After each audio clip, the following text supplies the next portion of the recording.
Bonjour, et c'est micro, j'arrive.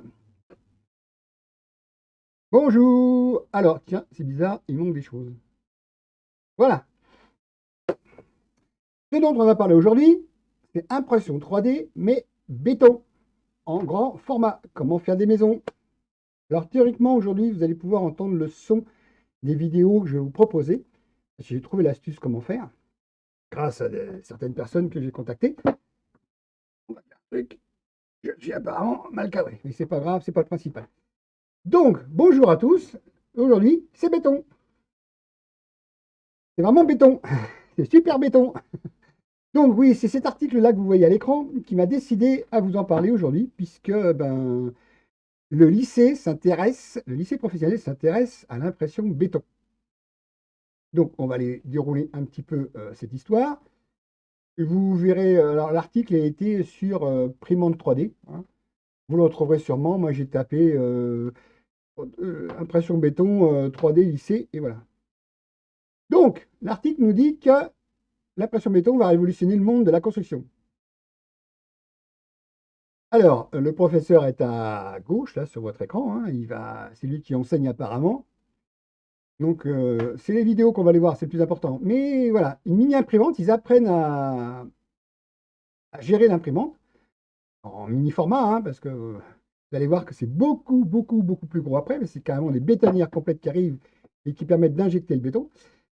Sachant que le plus grand bétonnier du monde, c'est Lafarge, et qu'il a réussi à créer un béton qui soit suffisamment fluide pour passer dans une buse, mais suffisamment épais pour en plus sécher rapidement après pour éviter que les couches ne s'écrasent les unes sur les autres.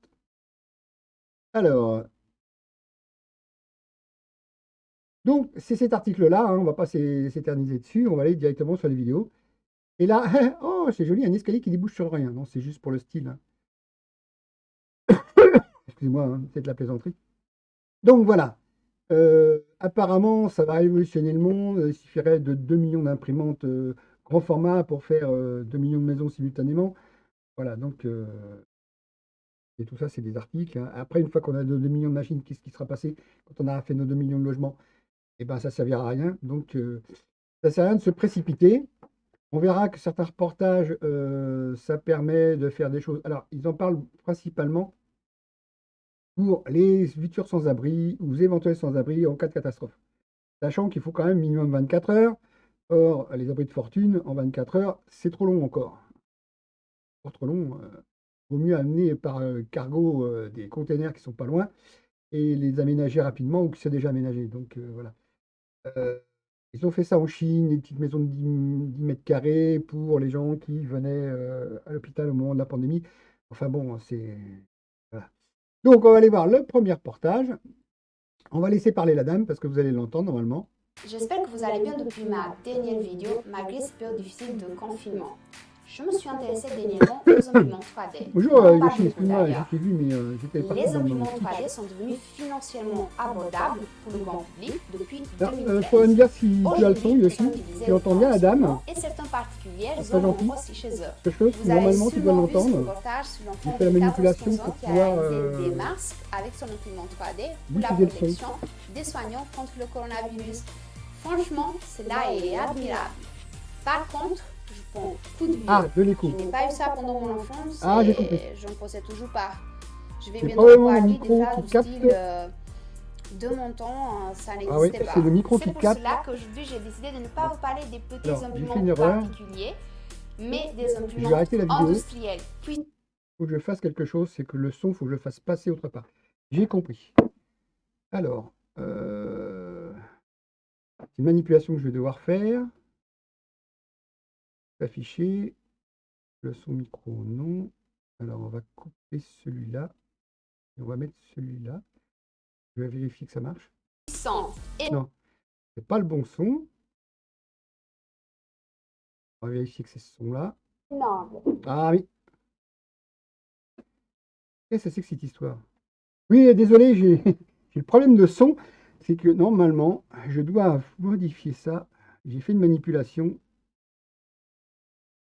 C'est carrément le contraire. Audio du bureau. Pourquoi j'ai pas le son? Vérifier que c'est bien. Les imprimantes 3D dans le domaine de la construction.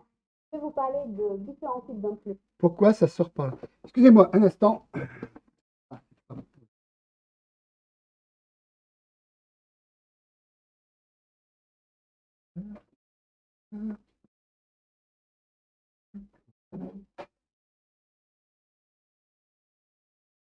Je suis là, hein, je suis pas loin. Problème technique à régler. Une manipulation à faire. Je sais pas si on m'entend là, mais une petite manipulation à faire. Les câbles. Alors, voilà. Non, non.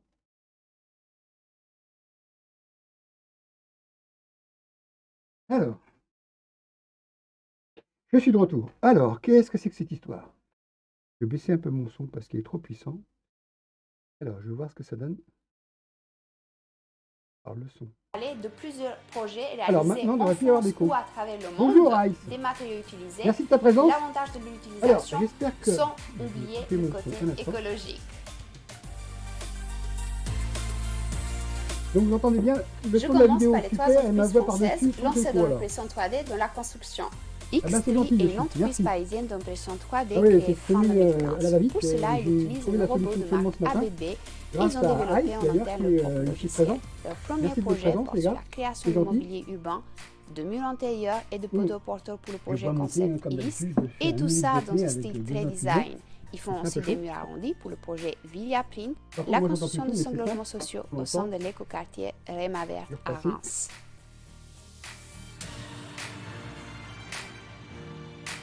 Voilà.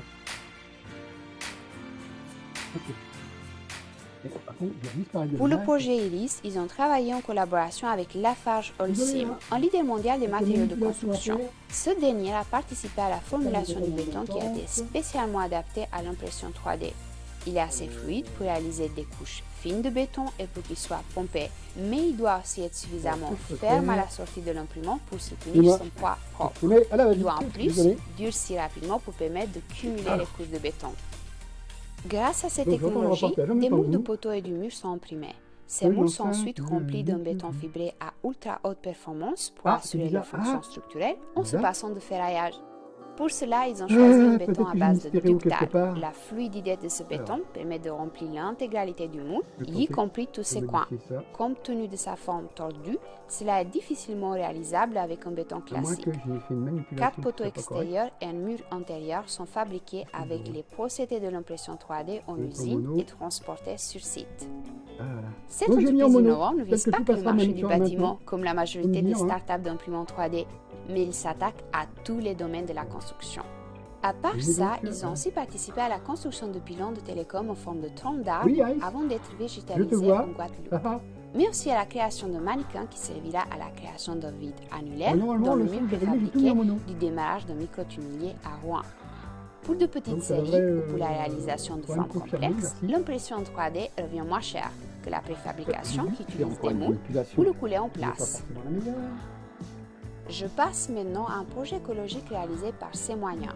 X3 avec Seabost ont conçu, fabriqué et immergé dans la mer le premier récif Voilà. artificiel en impression 3D.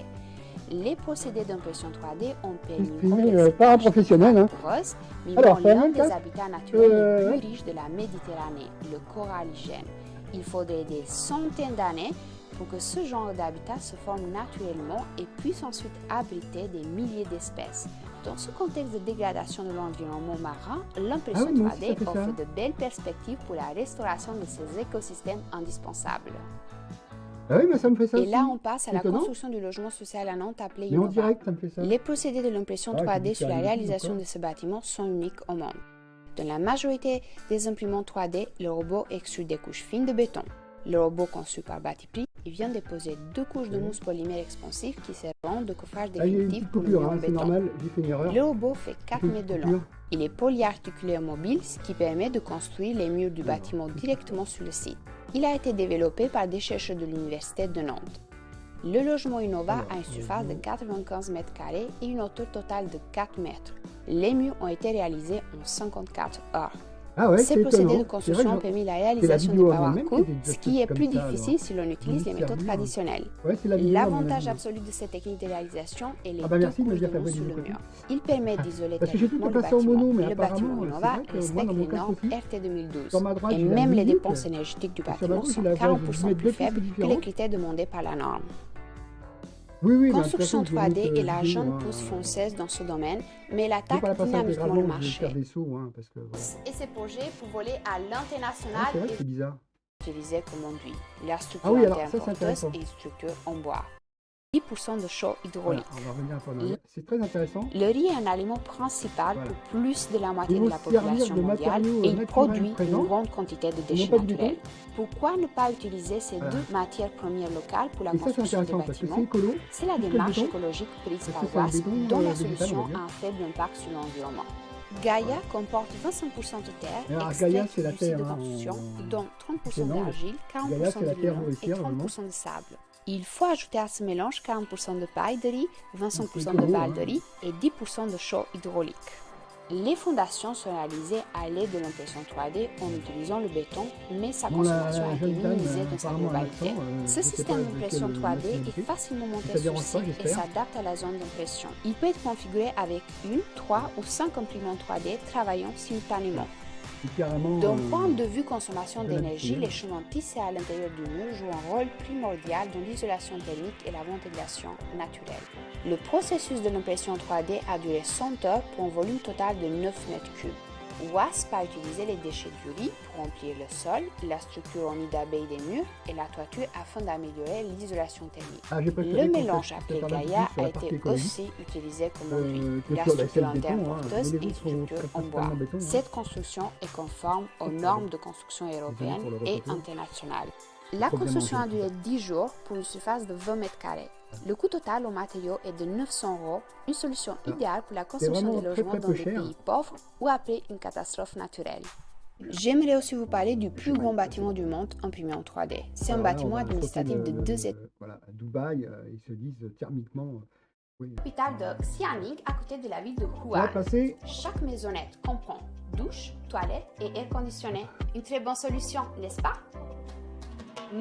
Appelé. On va passer à la vidéo suivante. Alors là, ça va fonctionner. Voilà. Là, ce qu'on voit, ça a été imprimé sous tente en Russie par moins 35 degrés. Le seul truc, c'est qu'ils disent quelque chose qui m'interpelle. J'ai baissé un peu le son. Non, pas forcément que du circulaire, parce que l'imprimante telle qu'elle a été prévue sur certains, c'est des portiques rectangulaires. Et on peut se permettre, dans les premières images vidéo que j'avais vues, qui étaient en 3D, ils mettaient les dessus de fenêtres, là, les poutres au-dessus des fenêtres, carrément qui étaient faites avant. Et voilà.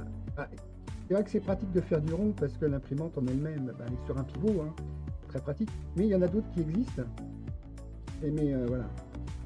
Alors, en France, on est pas mal placé parce qu'il y a un reportage sur la France qui est sympa. On est pas mal placé. Alors, voilà, on prend le milieu du verre. Ouais. Alors, il y a une société française qui a carrément créé son siège social en impression 3D. Donc, c'est pas mal. Mais c'est pas forcément du. Hop, on va aller voir autre chose. Alors, on va aller voir une autre, voilà. Alors là, le truc qui est aberrant, c'est que normalement, ça va coûter moins cher. Or, là, ils font l'impression dans les hangars, le canot, et ça coûte 24% plus cher que le pays pour une maison traditionnelle. Je ne trouve pas où est l'avantage de faire sa maison à l'intérieur si ça coûte plus cher. Alors, ça en France, je ne sais pas comment ils font, mais...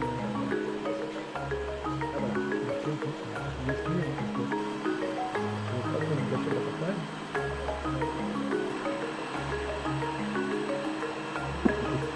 Aujourd'hui, pour la première fois en France, on a une construction en impression 3D béton Oui. qui est validée par Alors, oui, comme c'est validé les par... Néanmoins, on peut l'estimer à quelque chose comme 25% plus cher qu'une construction traditionnelle. étonnant. Néanmoins, les coûts vont être amenés à diminuer avec l'effet de masse. Donc là, ben, on voit bien Hop, on va revenir en le arrière. système. On va revenir en arrière parce que c'est siège social de la société. importante de la quantité de matière qui nous permet donc des axes possibles. Voilà. Alors, c'est pas forcément en ronde. Hein. Alors, le toit est rond, mais les structures, elles, sont droites et avec 4 murs. Et après, ils viennent. Pardon, Donc là, positionner, on voit bien les vitrages. le système avec ses petits défauts. Hein. Donc couche par couche, on a imprimé ça. Donc là, il y a 1 heure d'impression, 2 heures, 3 heures, 4 heures, 5 heures, 6 heures, 7 heures, 8 heures. Notre ambition, c'est dans une génération possible. d'avoir Là, résolu je le regarde ça. problème majeur du mal logement. Ou alors, c'est moi qui On ai a raison. un quart de l'humanité, on va dire, qui est mal logé Je vais baisser un peu le son. aujourd'hui.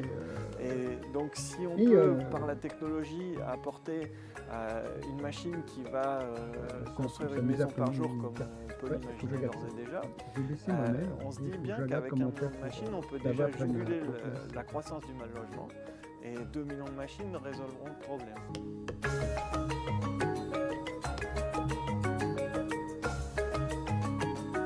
Et OBS, ça fait pas beaucoup de temps que je l'ai. Enfin, si, j'ai un certain temps que je l'ai, mais ça fait pas beaucoup de temps que je trouve les nouvelles astuces. Donc voilà. Alors, le reportage est terminé. Hop, on va aller autre part parce que là. Alors, le monsieur va nous dire quoi? Et face à ces situations d'urgence, à ces zones parfois dévastées, la question de la reconstruction est très vite au cœur des préoccupations. De nouvelles technologies sont étudiées. En 24 heures, sans maçon, mais On l'a déjà vu. une des clés contre le mal logement ou des solutions d'urgence. Une des 2 salles de bain qui arrivait préfabriquée, déjà montée sur le chantier. Un 5 pièces de 95 mètres carrés, Voilà. édifié par un robot, en à peine un peu plus de 2 jours. Oui, alors Ce apparemment, robot il y en a imprimante, certains, ce sont ces chercheurs nantais qui voilà, l'ont ils mis se au servent point. de la mousse pour faire L'engin se l'isolation et à déplace l'intérieur, ils pour injectent le construire béton. les contours de la maison avec une mousse expansive. Voilà.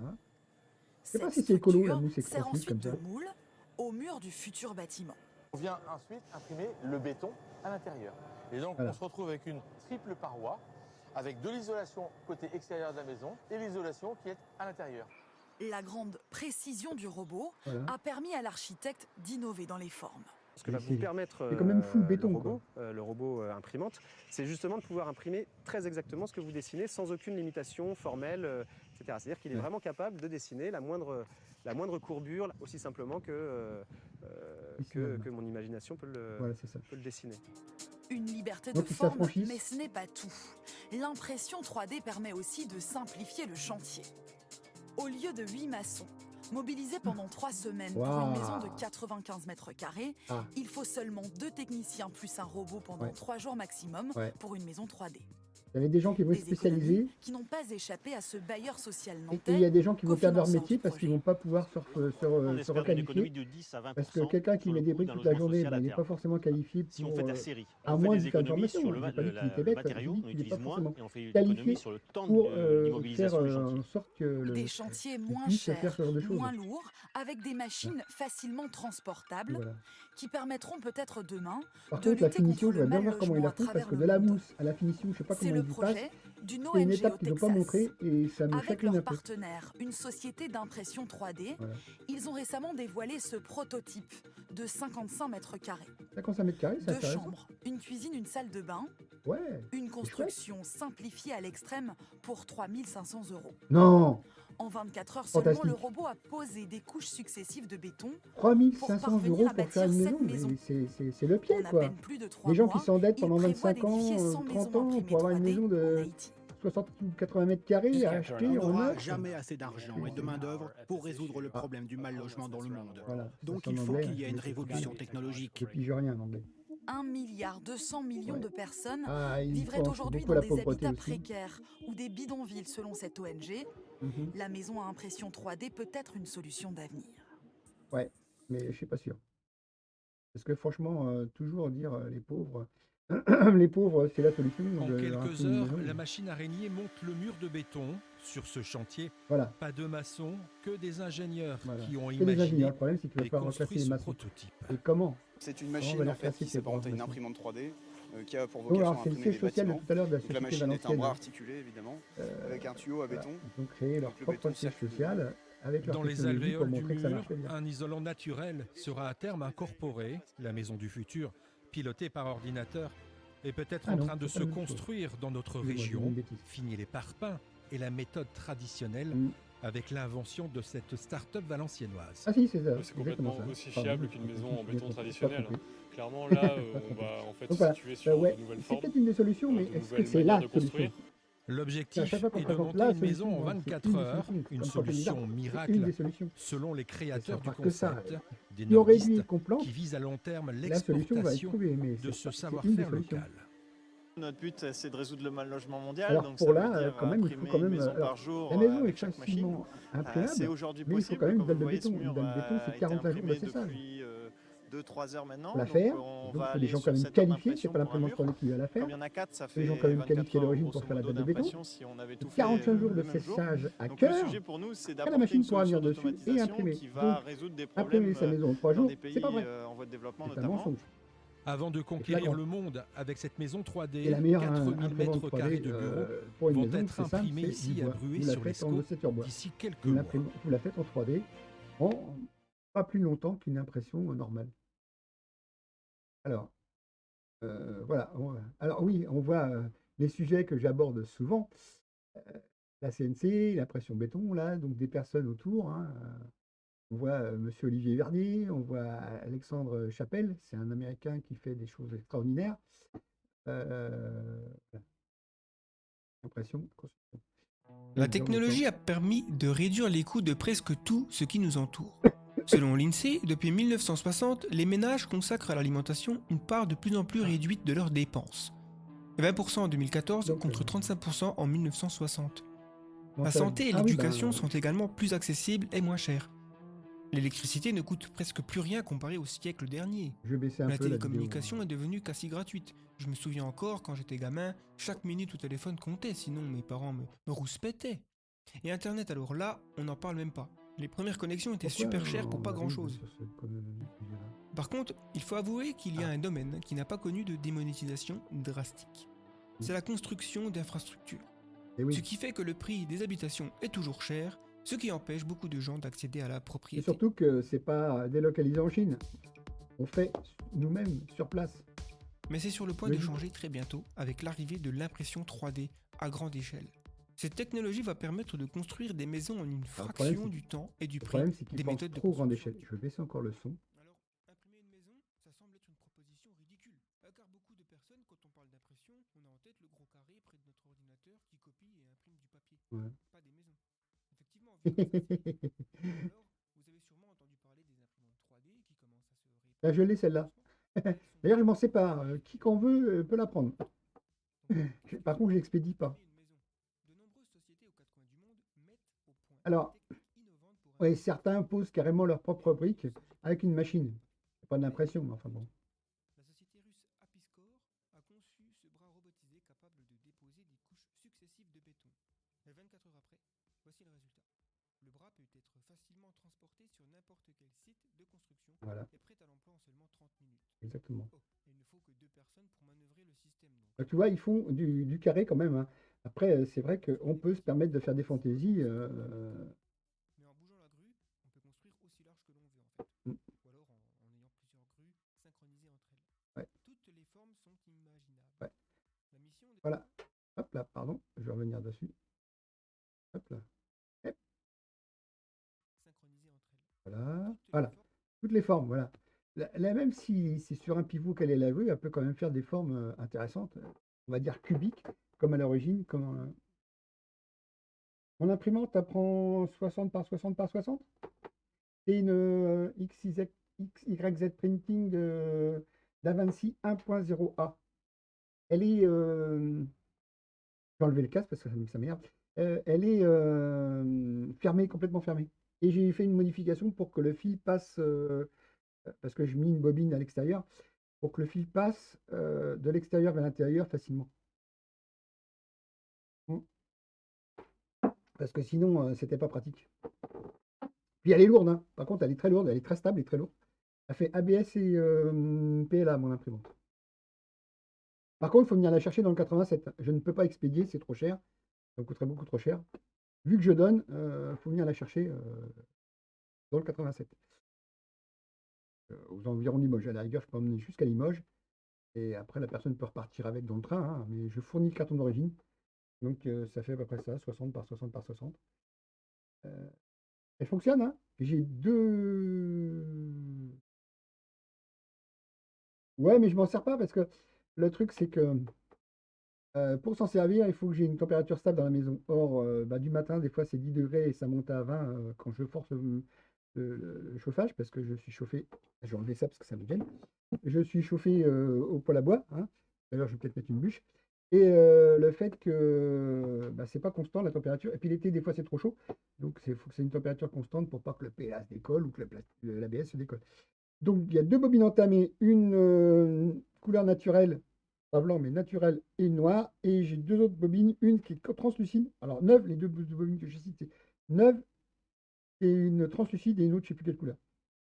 Par contre, il y a une astuce, c'est qu'il faut à chaque fois chanter la petite carte qui est sur la bobine d'origine, la cartouche d'origine parce que c'est propriétaire, pour les 240 mètres. Alors, tous les 240 mètres, il faut lui dire, bah voilà.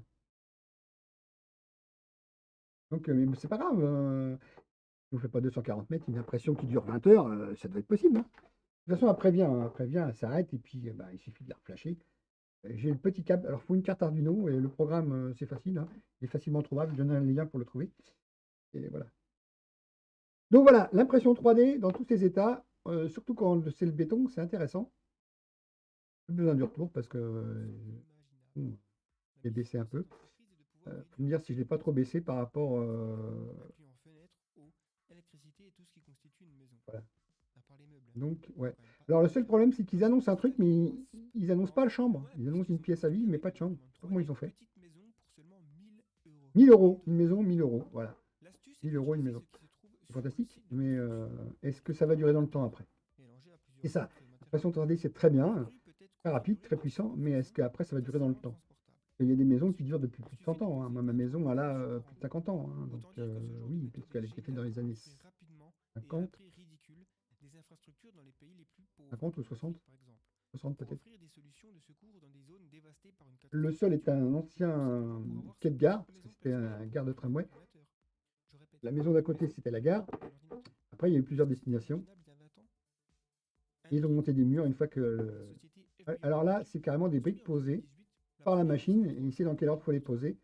Elles sont juste posées. Il n'y a pas de béton, il n'y a rien. Alors, à mon avis, c'est pour de la démonstration, hein. Alors là, il y a beaucoup de... Alors, c'est très facile de monter une maison en 3D, hein. C'est très très facile. Par contre, là, voilà, c'est mieux, c'est du réel. Du réel. 24 mètres carrés, moins de 24 heures, 3500 euros. Voilà, c'est... Alors, attention, est-ce que ça comprend le vitrage? Est-ce que ça comprend la toiture? Est-ce que ça comprend que la matière de béton? Ça, je ne sais pas. Ils annoncent 3500 euros. Ça fait très peu parce qu'il y a quand même du vitrage à poser, il y a de la finition à faire. Le tarif annoncé me semble bizarre. Est-ce que c'est juste le béton et la main-d'œuvre, 3500 euros? Ça serait déjà très bien, hein. Faut pas se leurrer, hein.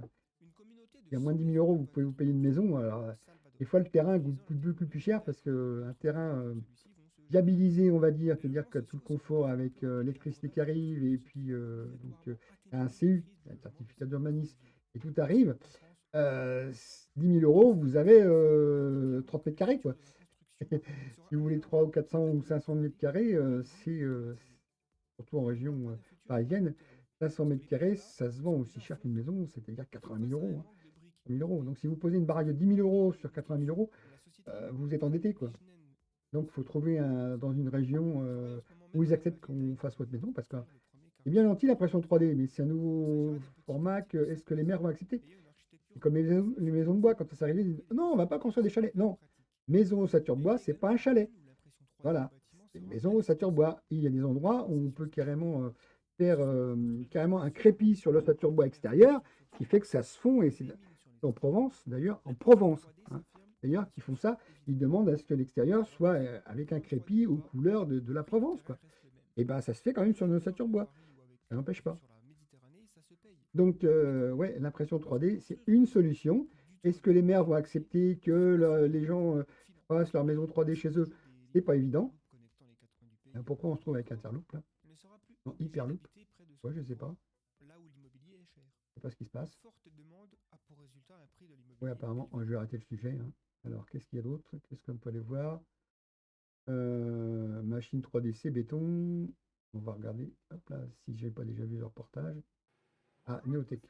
Tiens, justement, hein, ce monsieur, tous les vendredis soirs, à partir de 20h, de 21h ou 21h30, parle d'impression. Un vendredi sur deux, c'est l'impression pure. Et un vendredi sur deux, ça fait un peu d'impression, mais c'est plus des sujets différents. Alors, on va voir ce qu'il raconte. Je ne connais pas son sujet.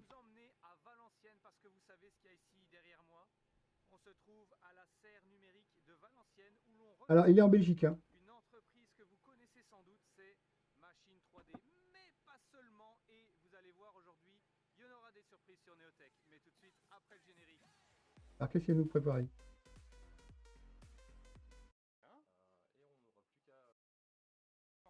Je zappais un petit peu sur son truc parce que je ne sais pas ce qui se passe.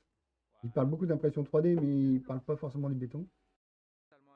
Ah voilà, ça y est, il parle du béton. Faire des structures tout à fait complexes dans le bâtiment, comme ceci. Vous voyez, ça permet de mettre l'isolant sur l'extérieur, de mettre le ferraillage à l'intérieur. Et cette machine,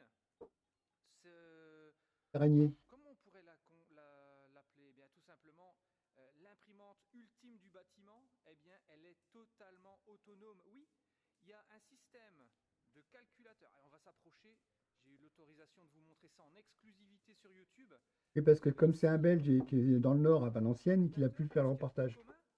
Ensuite, on passe par ce module annexe qui va fournir les commandes à Voilà. cette magnifique grue. Bah, c'est simple, hein, on peut faire en GRBL, hein, c'est pas un problème. Hein. Qui permet d'imprimer. Non mais bon, les cerveaux, à mon avis, c'est différent, quoi. Ce que vous voulez. Alors, il faut bien se dire que c'est une révolution parce qu'on n'a jamais vu ça, les amis. C'est totalement incroyable. Moi, je vais avancer un peu, parce que j'ai pas demandé l'autorisation de diffuser hein, à personne, donc je coupe un peu, et je vais couper son image. On va revenir en arrière, comme ça. Hop là. Voilà. Voilà. Donc, on voit quand même la buse. Hein. Alors, là, c'est pas du 0,6, hein. C'est plutôt du 60, pas du 80. Ça, c'est de la buse, au moins. Et suivant la forme, oui, ça permet d'aller dans des endroits très sympas et de parvenir, voilà. Donc, du 0,6, certains impriment au 0,6 pour aller plus vite. Mais, les mères, je ne sais pas, parce que franchement, ils ne sont pas tous modernes. Il y en a certains qui ont un âge avancé, hein, on va dire, et qui ne sont pas tous à la page, à savoir, oui, est-ce que ça ne va pas dénaturer le paysage? Oui, vous allez faire des maisons rondes, des donjons, des trucs comme ça. C'est vrai que moi, j'ai toujours rêvé d'avoir un carré au sol et puis dans un coin, une tour, pour pouvoir me permettre de voir le paysage autour de moi. Alors, c'est vrai qu'on n'a pas le droit de plonger chez les gens, mais si vous n'êtes pas en plein champ, mais... Ah, mais ces imprimantes-là, c'est à peu près 200 000 €. Hein. Oui. Ah oui, mais le problème, c'est que... Alors, une machine comme ça, elle coûte 200 000 €. 2 personnes pour la gérer. Bon, c'est des personnes qualifiées, donc il faut les payer. À la place de 8 personnes pendant 3 semaines, 2 personnes pendant 10 jours, au maximum. Et... pas 3 semaines d'ailleurs, pour faire une maison, c'est plus de 3 semaines, parce que j'en envoie une qui est dans le coin à cause des intempéries, elle n'avance pas.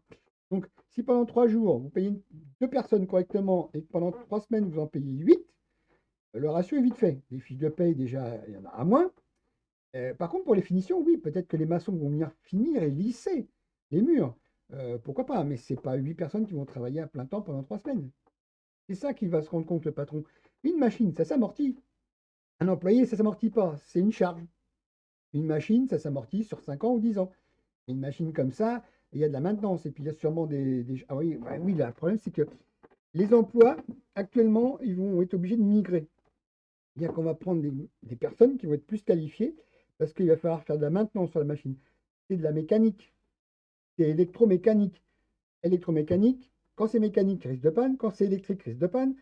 Tout ça, c'est des métiers nouveaux qu'il va falloir faire. Donc, il faut orienter les gens dans les nouveaux métiers, électromécanique, électrotechnique. Après, il faut des gens, 2 ingénieurs, ouais, mais ingénieurs, c'est pas obligatoire pour la maison, parce qu'une personne bien qui connaît la 3D, une autre personne qui voit les incidents peut y avoir, et l'injection de béton. Mais 2 à 3 personnes pendant 3 jours, c'est plus rentable que 8 personnes pendant 3 semaines, un mois. C'est ça que va se dire le patron. Par contre, pour lisser le fait que c'est comme des couches qui sont quand même l'une sur l'autre, et puis qu'il peut y avoir des fuites d'air, par exemple, à la rigueur, parce que c'est du béton, mais c'est pas aussi lisse qu'on peut le penser. Et dans ces cas-là, pour faire les extérieurs, pour faire les intérieurs, peut-être qu'il y a des personnes qui feront les enduits et qui seront qualifiées maçons. Donc le métier ne va pas forcément disparaître, parce que d'ici à ce que les machines arrivent en grand nombre, mais il va falloir les requalifier. Donc, et ils viendront que sur les chantiers.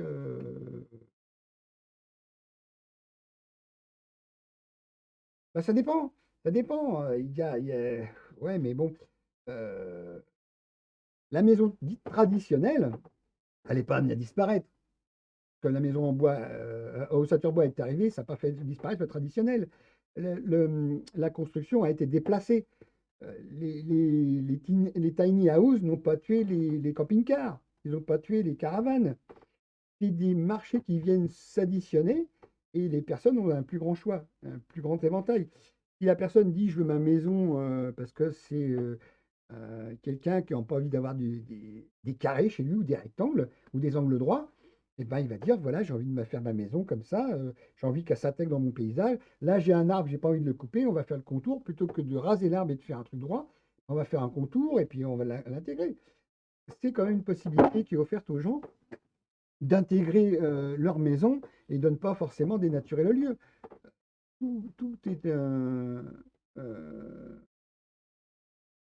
Alors, oui, mais là, la maison qui était présentée à un moment donné, que les murs étaient faits dans l'intérieur du bâtiment, c'était 25% plus cher. Quand tu as une maison à 100 000 qui est faite en traditionnel, mais que tu l'artes dans 3 mois, parce qu'il faut du temps pour la faire, hors d'air, hors d'eau, et que tu as une maison qui va être faite en atelier pendant 10 jours ou 20 jours, qui va être posée chez toi et qui va coûter 25% plus cher, bah vaut mieux attendre, franchement. Donc ça ne va pas tuer. Ce qu'il faut savoir, c'est que quand il y a un nouveau métier qui arrive, on dit ça va tuer les petits métiers qui existaient. Non, c'est que c'est une possibilité qui est offerte, c'est ce qu'on appelle le progrès, c'est une possibilité qui est offerte de faire différemment une chose et d'avoir un résultat différent. Alors le prix, c'est vrai que c'est le nerf de la guerre, mais maintenant, actuellement, les taux d'intérêt sont à 1%. Moi, quand j'ai acheté mon premier appartement, c'était du 5 à 7% le taux d'intérêt. Maintenant, il est tombé à 1%.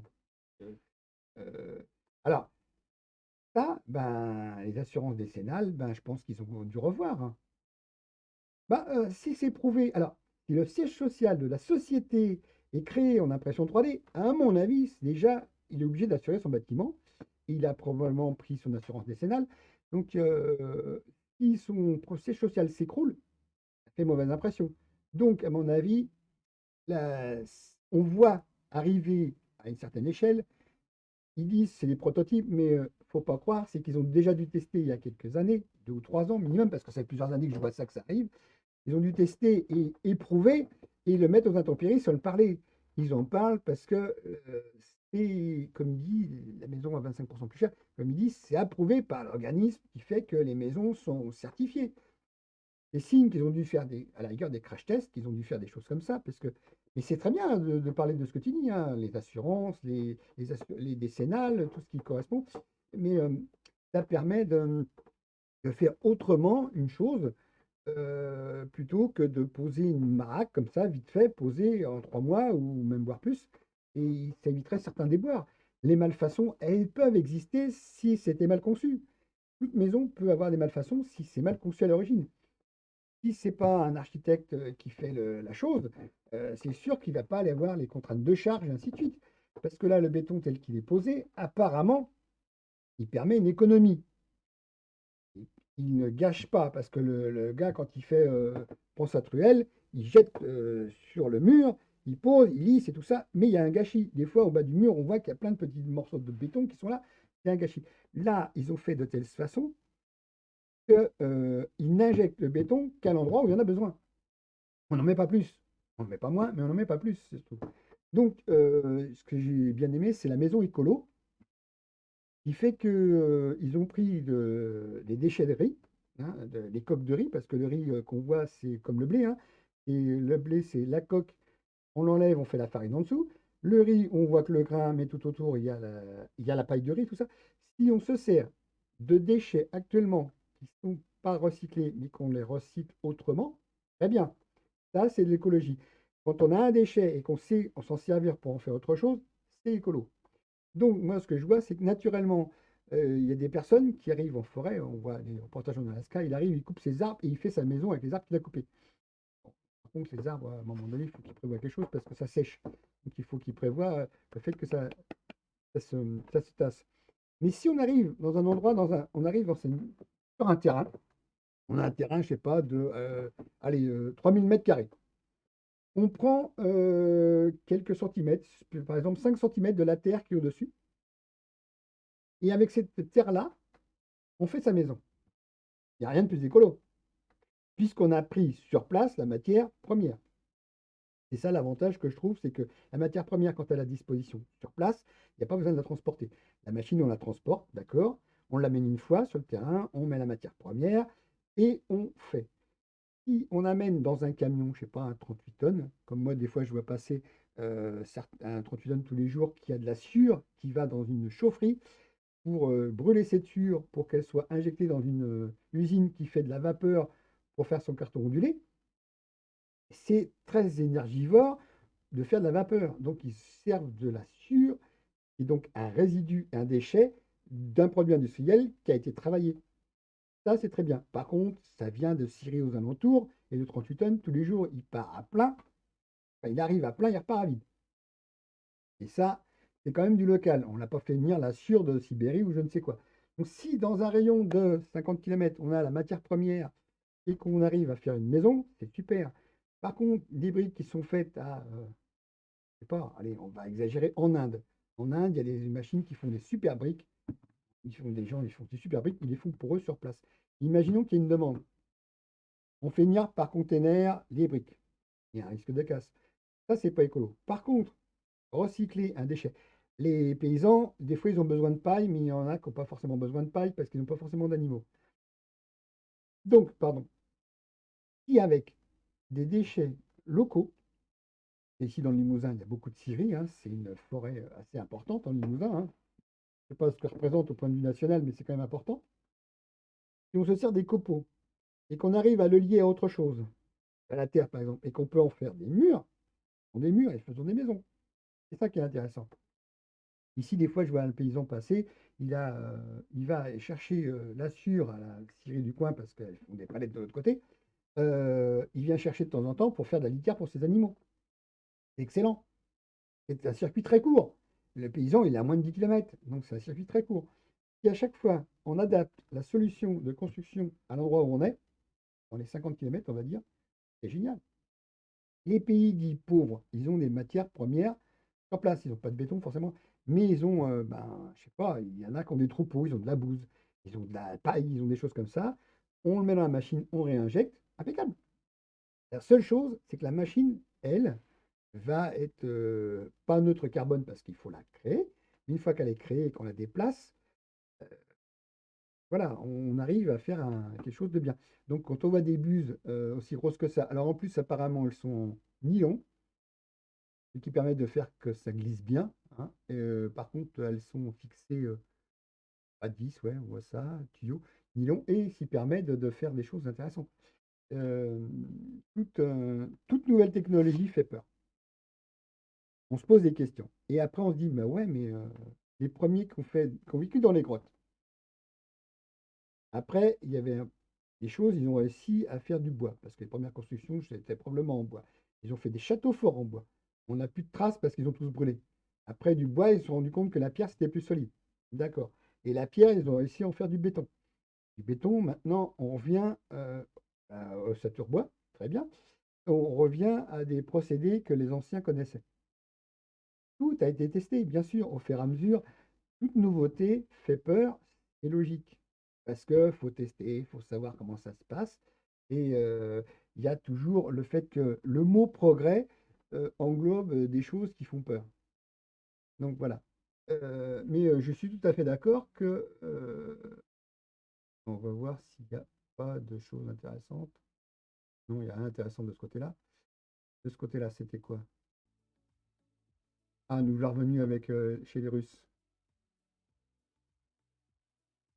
C'est très bien d'ailleurs, c'est un jeune ingénieur russe qui a fait ça, c'est très bien. Par moins 35, faites travailler, excusez-moi de dire ça, mais faites travailler des personnels par moins 35, même sous une tente, il ne va pas être d'accord. Pas vraiment être d'accord. Donc, c'est vrai que, ben, on va revenir chez la charmante dame. C'est vrai qu'une machine, elle, bon, ben, les conditions moins 35, ils ont dû faire pour pas que ça coince. Hein. Ils n'ont probablement pas mis d'huile ou des choses comme ça pour que ça fonctionne. Mais voilà, il y a aussi ça. Il y a un impératif. Merci, au revoir, mademoiselle. Voilà, un point de carbone avec l'éco-construction. Tiens, on va aller voir ce qu'elle dit, la dame. Je ne sais pas si c'est l'impression 3D, ça m'étonnerait. Et l'éco-construction. Tout ce qui est éco-friendly, mais pas du greenwashing, c'est très bien. Moi, je suis tout à fait d'accord pour qu'on fasse de l'éco-friendly. Hein. Il faut adapter. Qu'est-ce que je fais devant le parc? Tiens, je vais écouter pour voir si c'est pas des bêtises que je vous envoie. Parce que voilà.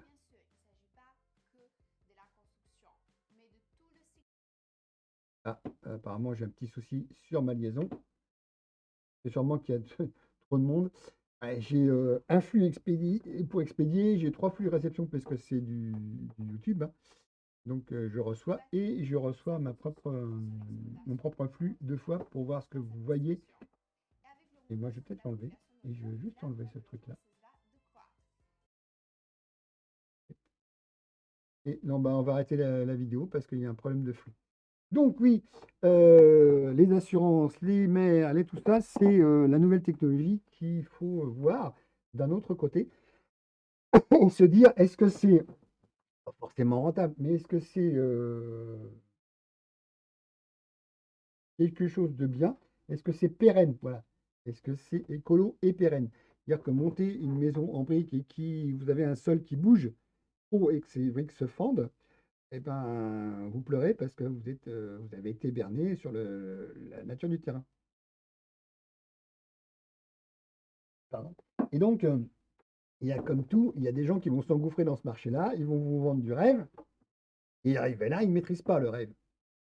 Donc, il va falloir qu'il y ait des gens qui soient certifiés, bien sûr, que c'est une maison qui a un pignon sur rue, qui sont capables de faire ce que vous demandez et de réagir de réagir proprement et d'avoir toutes les certifications. Ah, tiens, je vais vous faire un cadeau. Vous allez voir. Hop. Qu'est-ce que j'ai fait? Hop là. Voilà. Alors, c'est un truc. Vous allez avoir un bon double. Voilà. Vous voyez le petit encadré à côté de moi, là, il y a quelque chose qui est apparu, parce que j'ai enlevé le cache. C'est un objectif que j'ai mis exprès pour montrer que c'était une caméra derrière. Et on voit la petite bête qui dort, là, tranquillement, qui aujourd'hui ne m'embête pas. C'est exceptionnel, parce qu'en général, elle a envie de m'embêter. Donc, on va venir à nos moutons. L'écologie, oui. À quel prix? On ne sait pas, parce qu'il y a toujours un prix. Hein. Dès que vous faites quelque chose, il y a un prix. Je ne vais peut-être pas vous la laisser figer. Je vais aller voir s'il se passe quelque chose d'autre. Hop là. Je vais aller voir plus loin. Désolé, hein, c'est streamé par professionnel. Hein. Donc, voilà. Donc, où j'en étais, mais c'est pas grave, on va accrocher le wagon. Je suis perturbé avec cette vidéo. Excusez-moi. Hein. Alors, comment? Hop là. Ah, voilà. Je vais regarder ce qu'ils font hein, pour pas vous envoyer des bêtises. Ouais, alors il y a voilà. Ah oui, maison en paille. La paille, c'est apparemment non, torchis, paille, enfin quelque chose. Et on va. Donc les gens, il va falloir qu'ils apprennent à être raisonnables et à vivre avec peu de moyens. Là, moi qui dis ça, alors que j'ai un énorme écran devant les yeux, mais c'est une ancienne télé que j'ai recyclée parce qu'elle ne me servait plus, donc autant l'utiliser et pas la laisser moisir dans un coin. Donc, je voulais dire qu'il va falloir qu'on apprenne à vivre avec moins de traces. Et alors, soit pour économiser l'énergie, on vit en groupe, et donc les immeubles, hein, c'est énergivore peut-être parce que c'est les anciens, mais les nouveaux,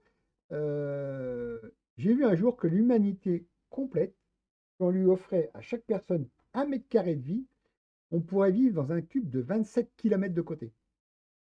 Imaginez, au sol 27 par 27 et en altitude 27 km. C'est beaucoup, parce que là, les avions, ils nous passeraient même pas en dessous, ils nous passeraient dedans. Ça ferait la tour, c'est pas grave. Donc, imaginez que si l'empreinte des 7 milliards et demi de personnes actuellement sur Terre serait sur un carré de 27 km et en montant de 27 km, donc ça deviendrait le cube, 20 km, pour avoir un espace chacun d'1 m². Pas suffisant. Mais ça montre bien que on s'est tellement étalé, on a tellement conquis de terre qu'il n'y a plus de terre vierge théoriquement. Moins une nouvelle île qui surgisse de l'océan. Et là, c'est une terre vierge, mais bon, combien de temps, on ne sait pas. Je connais un seul endroit où les hommes ne vont pas parce qu'il y a tellement de serpents que même ils se bouffent entre eux. Il y a tellement de serpents au mètre carré, on va dire pratiquement au mètre cube, qu'on ne peut pas y aller. C'est trop dangereux.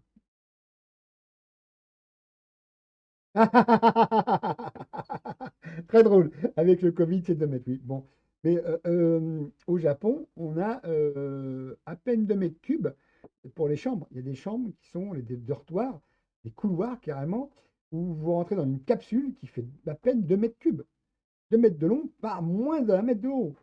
Ça doit être 70 ou 80 cm de haut par 80 de large. C'est-à-dire que moins de 2 m³, ils arrivent à dormir, les Japonais.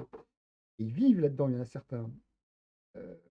Donc, franchement, on n'est pas loin de la solution que je proposais avec le Covid, 2 mètres de distance avec le Covid. Ah, sinon, on vous met un masque, hein. Donc voilà. Mais non, mais c'était un calcul qui a été fait pour voir que l'empreinte de l'humain sur la Terre était négligeable si on faisait un cube de 27 km. Par contre, 27 km de haut, ça fait trop. On va agrandir le carré et on va réduire la hauteur. On va faire un parallélépipède. Donc voilà. Hop là, j'avais un problème de flux apparemment. Il n'était pas vert, il était devenu orange, mais bon, j'espère que tout va bien. Non, mais c'était juste pour montrer que l'empreinte de l'humain. Oui, oui, c'est ça, c'est bien ce que je dis, les hôtels capsules au Japon, ouais. Et ben, le Japon, il y a quoi, 125 millions, 130 millions d'habitants sur l'archipel, parce que c'est un archipel, c'est même plus un pays, c'est un archipel.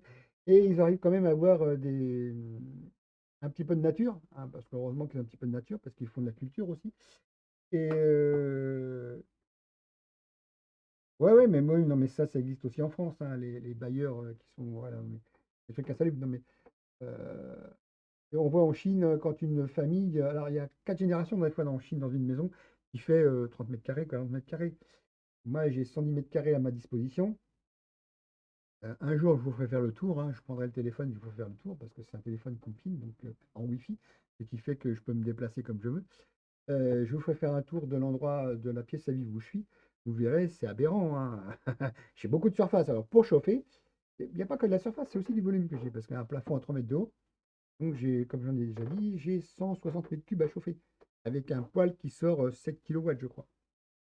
Donc, voilà, donc c'est très énergivore. Et là, je l'ai allumé aujourd'hui parce que j'ai eu un petit coup de froid. Je n'ai pas compris pourquoi, mais j'ai eu un petit coup de froid. Et sinon, je n'allume pas tous les jours, hein. Quand j'ai 13 degrés dans la maison, je n'allume pas, hein. C'est pas la peine. Le soir, si je me couche à 23 heures, après, je me mets dans mon lit et je tire la couverture et jusqu'au lendemain matin, quoi. Et, donc, et, et là, ouais, l'impression 3D est une des solutions pour faire quelque chose de sympathique et surtout inventif, puisqu'on n'est plus gêné par le délai et surtout le fait qu'il faut faire des angles droits. On peut faire des courbes, on peut faire des choses intéressantes, on peut sortir de l'ordinaire, du parallélépipède, comme on dit, hein, ou de la forme en T, la forme en C, et voilà. Et la construction peut être plus amusante, et voilà. Donc, je disais que pourquoi pas l'impression 3D en béton avec les matériaux qui sont sur place et qui font que on est éco-friendly et qu'on arrive à faire des choses de bien sympa et avec la nouvelle technologie. Alors les machines, apparemment, il y en a un, il disait il suffirait de 2 millions de machines et on recouvre la terre de béton. Non, c'est pas ce qu'il faut. On n'a pas assez de surface par terre pour pouvoir faire ce genre de choses et s'étaler. Ce qu'il faut, c'est arrêter de construire et par contre, de faire que les constructions anciennes soient mieux isolées. Alors, c'est pas les aides qu'il faut, actuellement, il y a des aides qui traînent. Ouais, vous allez voir des panneaux solaires pour 200 € alors que ça coûte 10 000 balles. Non, c'est pas vrai, puisque l'aide, vous l'avez pas tout de suite. Donc, vous sortez quand même les 10 000 balles et les 200 €, vous les retrouverez que dans 10 ans. Les panneaux solaires, c'est un rendu de 15%, 18% pour les meilleurs. Et c'est pas écolo parce qu'il faut prendre des terres rares, il faut des choses comme ça. Donc, ce qu'on voit en écologie, d'un côté, c'est de la catastrophe de l'autre côté. Il y a des pays qui sont ravagés parce qu'on extrait leurs terres, on extrait des choses, et on ne se rend pas compte que ce qu'on a extrait, on ne peut plus le remettre à la place parce qu'on a tout viré, on a un grand trou. Il y a des mines de cuivre qui sont extraordinaires, il y a des millions de mètres cubes qui ont été extraits pour quelques grammes au kilo ou quelques kilos par tonne. Mais la terre qui a été extraite, elle n'est pas revenue sur place. Non, parce qu'il faut continuer de fouiller. Donc on ne va pas remettre la terre. Et elle est foutue de toute façon, cette terre, parce qu'on a extrait tous les minéraux qu'il y avait dedans dont on avait besoin. Donc une terre qui a été raffinée ne sert plus à rien. Il y avait des animaux qui vivaient dans cette terre. Il y avait des êtres, des animaux. Il y avait tout ce qu'on néglige parce que c'est trop petit pour nous. Mais il ne faut pas négliger ça. Il y a une étude qui a été faite. Avant, il y avait 2 tonnes de vers de terre par mètre cube. Non, je ne sais plus comment c'était. Enfin, il y avait un certain nombre de vers de terre par mètre cube dans les champs. Maintenant, c'est quelques kilos. Et plus tonnes. Parce qu'on a traité cette terre à outrance. Et on a tué la microfaune, la microbiologie. Et si on avait gardé cette microbiologie et l'exploiter, plutôt que de la spoiler, on aurait eu des bons rendements. J'avais vu un film comme ça, où c'était en Russie, le plan quinquennal, à un moment donné, c'était ça, c'est qu'en URSS d'ailleurs, en Russie, URSS, c'était avant. Oui, mais il faut griffer le sol et ne pas le labourer. Parce qu'on sort les bactéries qui sont anaérobies, c'est-à-dire qui ne supportent pas l'air et l'oxygène qu'il y a en surface, et on enterre celles qui produisent en surface dans l'oxygène. Donc on fait qu'on retourne le sol et on fait qu'on tue les bactéries de chaque côté. Celles qui n'aiment pas l'air se retrouvent à l'air et celles qui aiment l'air se retrouvent enterrées. Donc on tue 2 fois plus vite le sol. J'avais donc vu un film comme ça au cinéma du coin, quand on pouvait y aller. Et donc, il y a un des paysans qui avait dit est-ce que je peux faire ce que je veux comme pour mon champ? Et on lui a répondu tant que tu nous donnes le quota qu'on te demande, c'est-à-dire les 10%, ou que tu nous sors je ne sais plus combien de kilos à l'hectare et que tu nous les donnes, pas de problème, tu fais comme tu veux. Et ce monsieur griffait son sol, c'est-à-dire qu'il griffait les mottes de terre, il les cassait, plutôt que d'en créer, il les cassait, et il sortait un rendement 5 fois plus important que ses collègues, eux, qui exploitaient la terre en la tassant, pardon, je me rattrape, qui, eux, la exploitaient d'une façon avec la charrue et tout, et qui croyaient être productifs, ils étaient 5 fois moins productifs. Donc lui, quand il donnait ses 10%, il était plus rentable pour l'État qui donne ses 10% que ses voisins.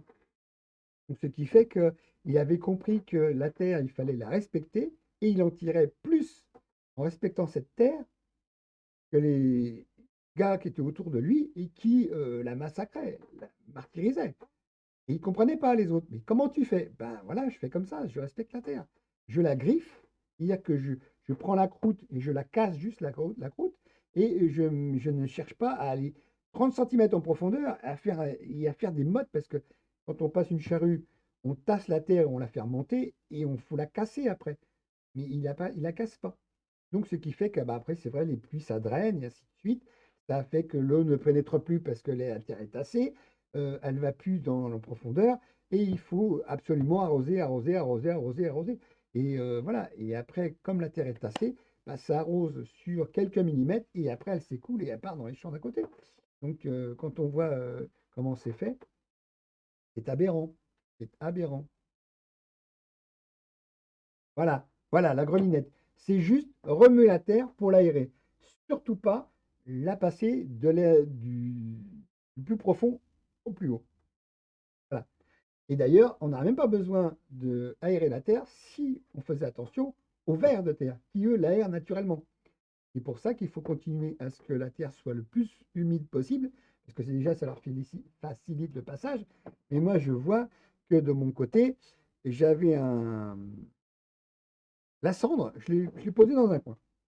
J'ai fait un tas de cendres, parce que tous les jours, ou tous les 2 jours, je vide mon cendrier, parce que j'ai un poêle à bois. Donc je vide mon cendrier, j'ai 1 ou 2 kilos de cendre, et je l'avais entreposé à un endroit. Il y avait déjà de la terre au sol, mais bon, j'ai posé, et j'ai laissé cette cendre se tasser, et j'avais des morceaux de bois dedans, j'avais des morceaux de bois de tout ça. Et je me suis aperçu qu'en la déplaçant il n'y a pas longtemps, j'ai trouvé plus de vers de terre que chez mon voisin qui doit passer sa pelouse. Ouais, non, mais. Ah, un message pour la raison suivante, hostilité, cliquez sur autoriser. Ah, fumier, non. Excuse-moi, le bot, il a trouvé le mot fumier, il a trouvé que c'était une insulte. Donc j'ai été obligé d'autoriser. Hein. Voilà. Ah oui, le bot a fait un peu de zèle. Il a vu le mot fumier, il a cru que c'était une insulte, donc il me l'a mis en surbrillance et il avait arrêté ton message. Mais j'autorise, hein, c'est du fumier, c'est pas un terme péjoratif. Oui, oui. Ah, mais j'ai un super bot, hein, il fait mon boulot. Vu que j'ai pas encore de modérateur, voilà, il a arrêté le mot, il m'a dit en surbrillance, attention, c'est peut-être une insulte, tu l'autorises ou tu rejettes. Donc je t'ai autorisé parce que je sais que c'est pas une insulte, que c'est le mot, le terme exactement utilisé, du fumier. Voilà. Et donc, du fumier, on peut en tirer de la chaleur. Quand on voit les endroits de fermentation de fumier et on voit que ça se dégage, et si on met un thermomètre à cœur, on se retrouve avec plus de 70 degrés à l'intérieur du fumier. Donc, il suffirait de faire circuler de l'eau dans un tas de fumier, de l'eau, ou un fluide caloriporteur dans un tas de fumier, et on pourrait chauffer les gens tranquillement, gratos. C'est comme les fermes de méthane. Alors, les gens veulent intégrer des usines à méthane parce qu'il y a des lisiers et tout ça, c'est du méthane. Mais les gens ont peur des explosions. Sauf que tout gaz peut exploser si on ne prend pas les précautions. N'importe quel gaz, d'ailleurs c'est la preuve, des fois dans Paris, il y a des conduites qui fuient et ça pète et ça fait plus de dégâts. Et pourquoi on appelle aussi la basse-cour? Parce que les maisons étaient en pente, on mettait les animaux en chaud, les vaches, les chevaux, les ânes, enfin tout ce qui était à son chaud, les mammifères, dans le bas de la maison, et il y avait quand même le lisier s'écoulait, et c'était en pente exprès pour que les animaux dorment. La cloison était relativement aérée, hein, et ce qui fait que les animaux chauffaient la maison, et c'était le meilleur moyen. Pas forcément au-dessus, mais enfin pas loin, quoi. Donc voilà, et c'est vraiment la chose la plus naturelle. Avant qu'on ne dépense du pétrole et du gaz et du bois, si le bois est quand même permis de chauffer depuis pas mal de temps, puisque ça permet de cuire aussi. Donc si les citadins apprenaient à revivre avec la nature, je pense qu'il y aurait moins de gaspillage, et c'est pas en mettant des panneaux solaires sur un toit qu'on arrive à être écolo. Et en consommant moins. Je ne sais pas si vous connaissez la chaîne YouTube L'Archipel, elle avec 2 LE, parce que voilà, c'est arrivé à trouver des pelles. Donc L'Archipel, qui est Brian, il a écrit un livre, et il aurait bien aimé avoir ce livre quand il est arrivé dans ses 3000 m² de terrain, qu'il a payé très peu cher, moins de 30 000 €, je crois, et qu'il entretient pour essayer de se nourrir en plantant des arbres et en essayant d'atteindre une certaine autonomie. Il a mis quelques panneaux solaires, une éolienne. Alors l'avantage de l'éolienne, c'est quand il y a vraiment du vent, ça marche. Et bon, apparemment, il n'est pas assez venté. Ça marche. Les panneaux solaires, après, il faut des batteries. Moi, je dis que EDF nous fournit une électricité normalement correcte grâce au nucléaire. Alors, ce n'est pas exempt de pollution parce qu'on ne sait pas quoi faire des déchets. Mais au moment où ça crée, ça ne dégage pas de gaz à effet de serre, puisque c'est que de la vapeur d'eau pour refroidir les tours qu'on utilise. Voilà, tout simplement. Mais donc le nucléaire en France, c'est encore 110%, c'est très bien. Sauf que bah, faut les entretenir, c'est moins bien parce que ça coûte cher. Et là, ils sont en train de nous faire un coup, c'est que les centrales nucléaires, ils sont en train de les désolidariser de la production de l'exploitation du courant, ce qui fait qu'il y a des sociétés privées qui vont vendre le courant et qui ne vont pas payer les centrales forcément. Donc, il y a un truc qui est en train de nous faire, ça s'appelle Hercule, je crois. Et vous avez la suite. Avec Hercule, ils vont nous... Bon, voilà. Je ne vais pas le dire, je n'ai pas envie de me faire kicker. Donc, mais pourquoi pas revenir à des valeurs qui étaient les nôtres? Moi, j'ai toujours mangé bio. Mon père a fait des jardins. Toute ma vie, j'ai mangé bio jusqu'à l'âge de 34 ans parce que j'ai vécu chez mes parents jusqu'à cet âge-là, avant de prendre mon envol, hein, de quitter... Voilà, c'est ça, ouais, ouais, ouais. En plus. Ils vont donner des sociétés, une partie de la société à des gens qui n'ont pas besoin d'argent pour le fructifier, alors que l'État a besoin de cet argent pour continuer à maintenir les centrales. Enfin bon, ça c'est un autre sujet parce qu'on est parti sur l'impression 3D. D'ailleurs, je vais peut-être enlever cette partie de photo parce qu'on est figé depuis un certain temps. Alors, on va revenir où? Alors, béton ultra bas carbone, granulé. Ah oui, d'accord. Alors, je parlais de chauffage aussi moins cher. Les granulés qui sont faits à partir de copeaux, c'est très bien aussi. Par contre, les granulés, il faut les compacter, donc c'est quand même de la main-d'œuvre et c'est quand même de l'exploitation non directe de la sueur. Il faut la compacter, il faut la vendre. Donc les granulés, c'est bien, mais ça coûte un certain prix. Et comme j'ai vu, là, je suis allé chercher un colis dans le magasin du coin, j'ai vu des gens qui prenaient des sacs de granulés. Il y avait 10 kilos dans le sac, mais c'est un sac qui n'est pas en papier, qui est en plastique. Alors que moi, j'ai vu arriver chez moi, le sucre par 50 kilos n'était pas en plastique, il était en sac papier. Papier, ça se recycle. Il y avait une couture, en haut, on enlevait la couture et on avait notre 50 kilos de sucre. On n'achetait pas du sucre en morceaux. Parce que ma chère maman, qui est disparue depuis un certain temps, faisait beaucoup de pâtisserie et avait besoin de sucre. Et on achetait 50 kilos et on faisait 12 à 16 mois avec un sac de sucre. On le mettait dans un endroit normal, aéré. Enfin, on ouvrait notre sac de sucre, on allait chercher avec notre bocal en verre notre sucre. Et quand on avait besoin, on ouvrait ce bocal en verre. Et voilà, mon père se servait de ce bocal en verre tous les matins pour sucrer son café. On n'achetait pas du sucre en cubes, en morceaux. Et un petit peu vers la fin, mais quand on ne pouvait plus avoir ces sacs, parce qu'à un moment donné, ils ont arrêté de vendre des sacs de 50 kilos de sucre. Pourquoi? On ne sait pas. On était des particuliers, mais on a acheté notre sac de sucre, 50 kilos. Voilà. Et ça permettait de moins gaspiller. Et on avait un sac en papier à se débarrasser tous les 12 mois. On n'avait pas les petits bouts de carton là, et on emballait un petit cube d'un kilo, pardon. Un kilo. Ah oui, non, mais oui, je vois ce que tu veux dire. Non, mais c'était une théorie pour montrer que l'humanité en elle-même, si on la mettait dans un cube de 27 km de côté, voilà, non, c'était juste une théorie. Sachant que les gens font en moyenne 1,80 m en prenant toutes les moyennes de la Terre. Ils avaient dit 1 m² au sol, mais après, ils mettaient un plafond quand même à plus de 2 mètres, je crois. C'était une théorie, ce que je disais tout à l'heure, le tube de 27 km pour mettre toute l'humanité. Par contre, c'est vrai que si on concentre les gens, on concentre aussi les problèmes. Parce que les gens, même de la même nationalité, ne s'entendent pas entre eux. Les granulés, c'est pour ceux qui n'ont pas de place de stocker du bois. Ouais, mais quand on fait venir 1 m³ de granulés, il faut de la place.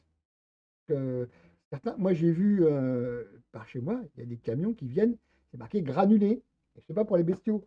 Et ils font aussi gros que les livreurs de fioul. Et donc, alors en plus, les poêles à granulés ont un rendement supérieur à 100%. Je ne sais pas comment ils font, mais je pense qu'ils se servent du principe du poêle roquette, c'est-à-dire qu'ils brûlent ses propres fumées. C'est-à-dire que les fumées, plus que les rejetées, elles sont brûlées. Donc, c'est ce qui fait que, grâce à un vortex, comme les poêles roquettes, la fois j'en parle d'ailleurs, ça, le poêle roquette, je vais faire un sujet là-dessus. Ça sera pas l'émission, mais ça sera on en parle, c'est-à-dire le mercredi, on en parle. Je vais prendre un sujet, peut-être demain, tiens, je vais peut-être en parler. Qu'est-ce que le poêle roquette? Quel est l'avantage? Quel est le bénéfice? Comment en fabriquer? Parce que tous les gens, on ne trouve pas forcément dans le commerce.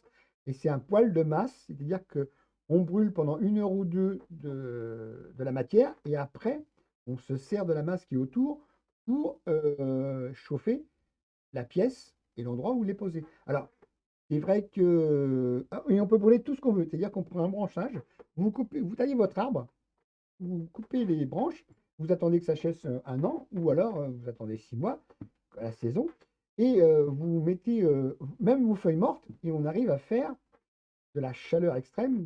Si vous connaissez Barnabé Chaillot sur YouTube, il a réussi à faire fondre de l'aluminium grâce à un poêle roquette. Il a créé lui-même écologiquement avec des extincteurs, des choses comme ça. Il a réussi à faire brûler de l'aluminium avec des feuilles. Avec 200 ou 300 grammes de feuilles, il a réussi à fondre de l'aluminium. C'est super. Donc, on peut brûler tous les déchets de bois. Pas forcément. Avec un arbre, vous pouvez vivre longtemps. C'est-à-dire que tous les ans, vous taillez vos branches. Vous avez plusieurs arbres, vous taillez vos branches. Et avec ça, vous pouvez vous chauffer. Tous les jours, vous brûlez la valeur de 2 ou 3 branches. Enfin, des branches, des branchettes. Hein. Vous les brûlez et vous avez un poêle de masse.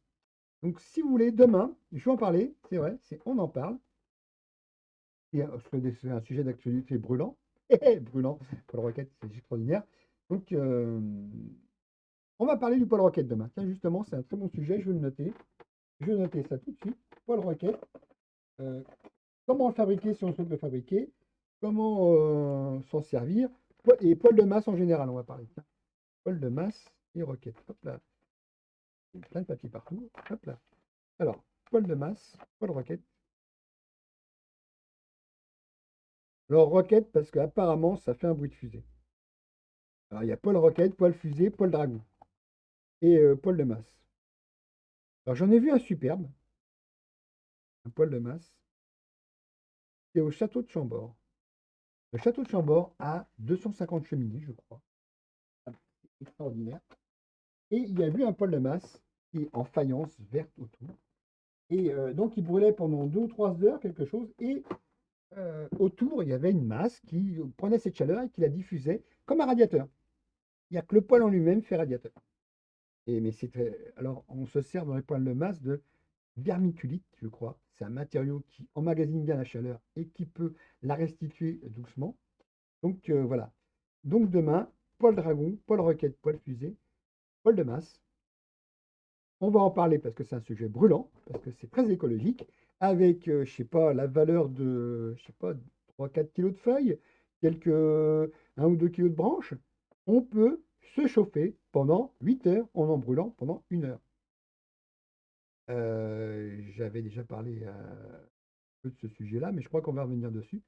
Que l'écologie, ça me tient pas forcément à cœur, mais ça me permet de montrer qu'on peut faire avec peu, beaucoup de choses avec peu.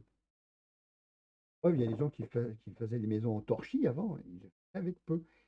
Paille, de la terre, on met de l'eau, on mélange le tout, et on additionne au fur et à mesure comme une impression 3D, et on obtient une maison en torchis. Alors là, je fais une petite pause. Hop là, une personne déjà, il va falloir qu'elle se... hop là. Pardon.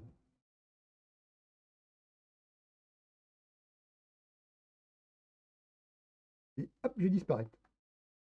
Oui, mais j'ai dit je vais disparaître. Voilà. Je reviens tout de suite.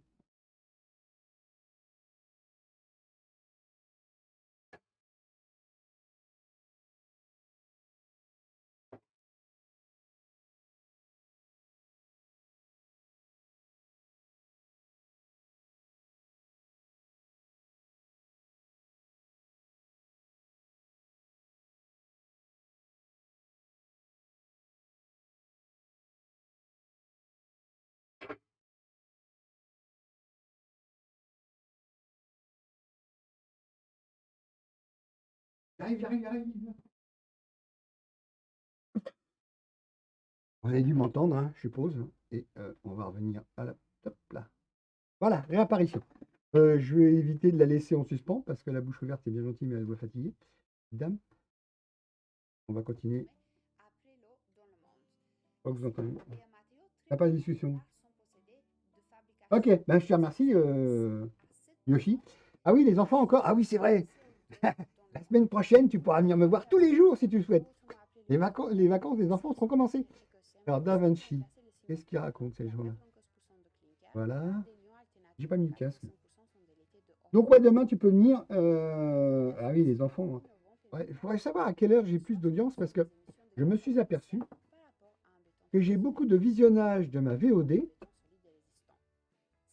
dans les 24 heures qui suivent, même dans les 12 heures qui suivent, alors que moi, je fais du... Oui, le laitier, c'est un résidu du métal quand on fait du... Quand on fait du métal, ouais. Quand on fait... Quand on crée le métal, on se retrouve avec des impuretés, des scories qui s'appellent le laitier. Et en général, ils s'en servaient pour mettre entre les rails des chemins de fer, parce que comme ça, ça stabilisait les rails. Après, ils ont fait venir des roches des Pyrénées, ils ont fait venir des roches de ceci, des roches de ça. Voilà. La béton ferraillé, c'est super, mais ça éclate. Voilà, le gel fait éclater. Voyez. Alors, qu'est-ce qu'ils nous ont proposé? Ah oui. Par carbonisation, d'accord, ok. Ok, ok. Donc, bah merci, bonne fin d'après-midi à toi. J'espère que tu passeras demain, parce que là, Paul Roquette, ouais, on va regarder, on va décortiquer le sujet. On va voir plusieurs constructions. Donc, celle probablement de Barnabé Chaillot. Montrer qu'il a même fait un four à pizza.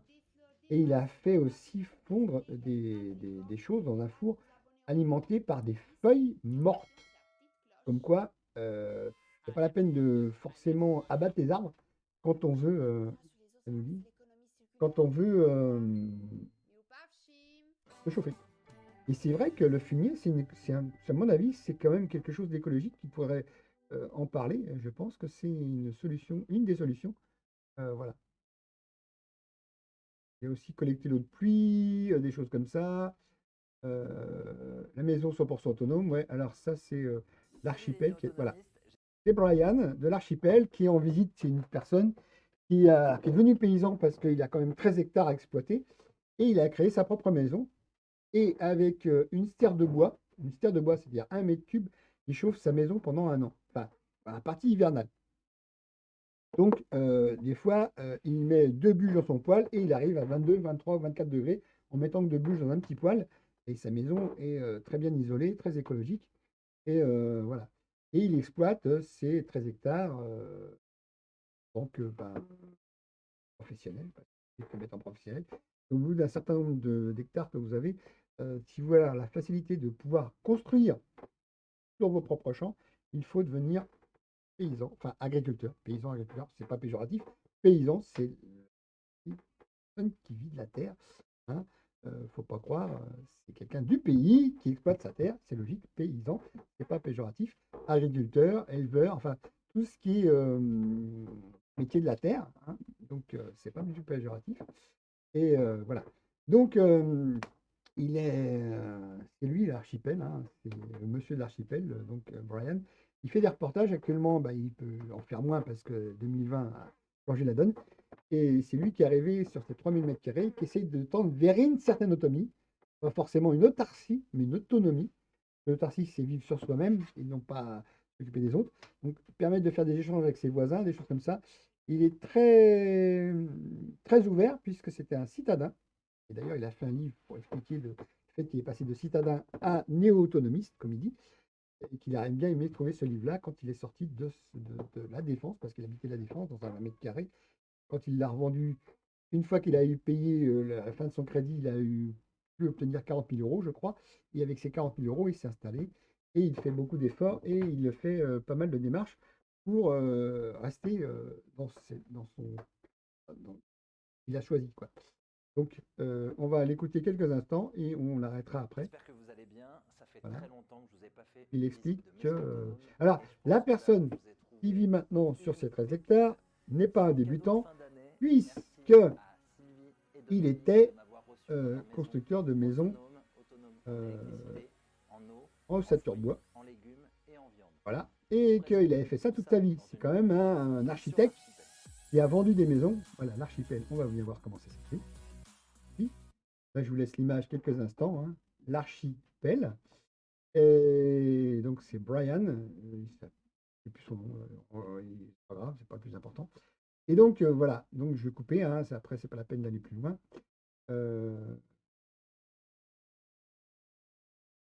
Donc, oui, je suis donc parti de cet article que j'ai vu pour vous parler aujourd'hui de l'impression 3D béton et de comment réaliser des maisons autrement qu'avec des briques et autrement qu'avec une ossature bois. J'espère que vous avez aimé ce dont je vous ai parlé. Je pense que demain, le sujet sera aussi important parce qu'il peut être écolo, il peut être intéressant de voir que le poêle roquette, c'est une façon de se chauffer moindre coût avec plus écologique que de mettre des bûches de 50 cm qui font 3 ou 4 kg et qui vont brûler en une demi-heure et qui vont essayer de vous chauffer dans 160 mètres cubes, comme c'est mon cas, et d'acheter ça une fortune, c'est-à-dire 4 mètres cubes, 150 € environ. Pas donné. En plus, je l'achète en 1 mètre et je suis obligé de le recouper moi-même, donc c'est tronçonneuse. Alors j'ai réussi à trouver 2 tronçonneuses électriques, une ancienne que j'avais et une que j'ai recyclée. Et je fais ça à l'intérieur. Je fais moins de bruit qu'à l'extérieur parce que j'avais une tronçonneuse très bien, hein, thermique, qui fait énormément de bruit. Toujours le pot d'échappement c'était ouvert, donc j'ai eu un problème dessus. Donc, et puis c'est plus écolo, l'électricité coûte pas très cher. De toute façon, ne coûte pas très cher. Et donc voilà. Donc merci de m'avoir écouté aujourd'hui. L'auditoire a participé, c'est très bien parce que j'ai vu pas mal de choses se faire dans le chat et que j'ai répondu à certaines questions. J'ai participé bien sûr vocalement. Vous avez participé par clavier. Je suis très content d'avoir autant d'auditeurs chaque jour. J'espère que ça va continuer. Demain, le sujet, c'est on en parle, c'est brûlant. C'est le poêle dragon, le poêle roquette, le poêle fusée. Qu'est-ce que c'est déjà, premièrement? Comment le fabriquer si on souhaite le fabriquer? Et les nouvelles technologies, certaines s'en servent, telles que les poêles à granulés, qui eux font comme le poêle dragon, recyclent la fumée et la brûlent pour éviter, pour avoir un meilleur rendement calorique. Voilà. Je vous dis bonne fin de journée. Merci de votre visite. Au revoir et à demain.